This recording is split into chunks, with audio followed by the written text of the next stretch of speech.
Good tidings and welcome to episode 11 of Xbox Ahoy's Modern Warfare 2 Weapon Guides. In this video, we're taking an in-depth look at the second available LMG, the RPD. The RPD is available as soon as you have access to create a class. It is a fully automatic weapon.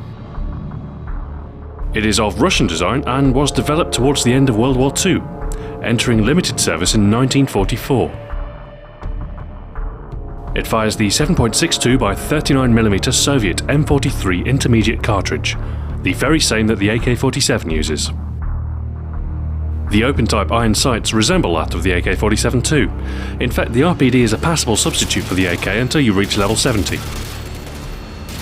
The RPD has characteristics typical for an LMG. It has a large magazine and deals considerable damage.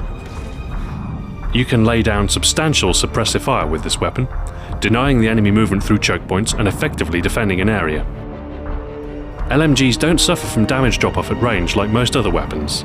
With stopping power, 2 hits will kill at any distance.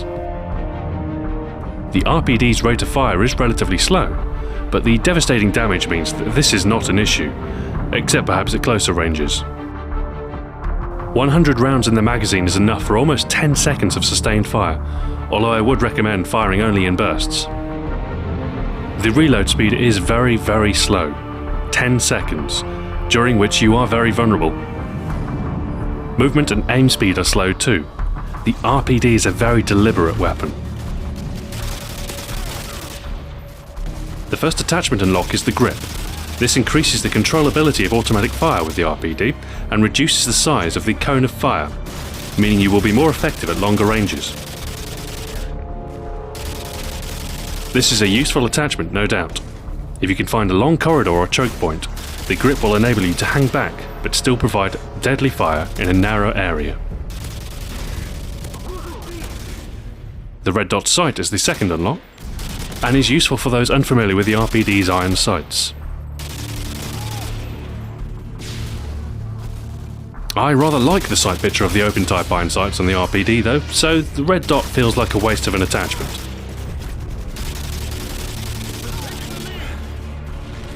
The same is true for the holographic sight, unlocked after 60 kills with the red dot.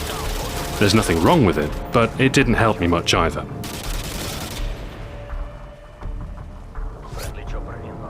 The silencer is the third attachment unlocked, and because of the flat damage of the LMGs, the silencer will reduce damage done at all ranges. With the silencer, you do stay off the radar, but you'll need 3 hits with stopping power to kill. I'm not a fan of the silenced LMGs. You're much better off with the increased damage unsilenced. Getting 20 kills with the silencer nets you the heartbeat sensor. Useful to tell when you're being flanked in a firing position, but not one of my preferred attachments. The ACOG scope is the fourth unlock. It's useless for automatic fire as the recoil makes it very hard to stay on target. While you can place shots on distant targets with the scope, I didn't much care for the ACOG.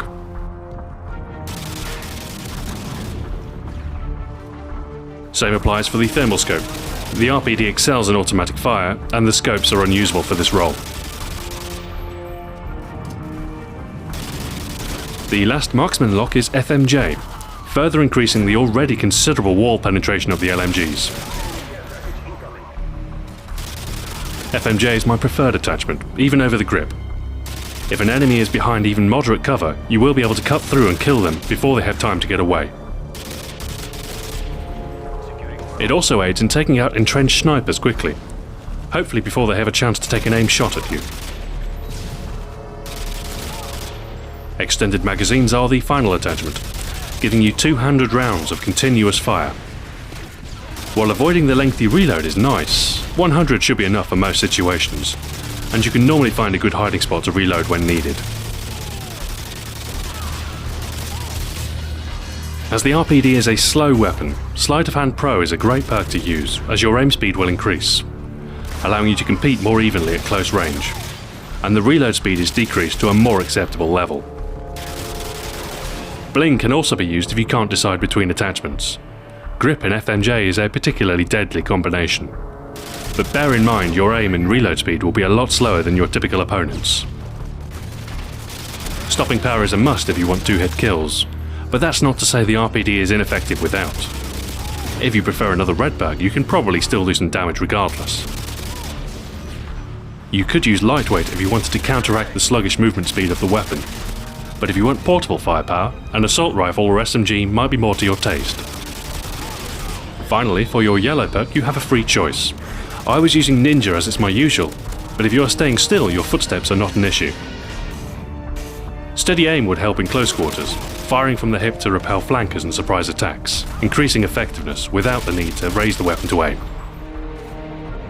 Alternatively, Sitrep coupled with FMJ is useful to detonate claymores through walls.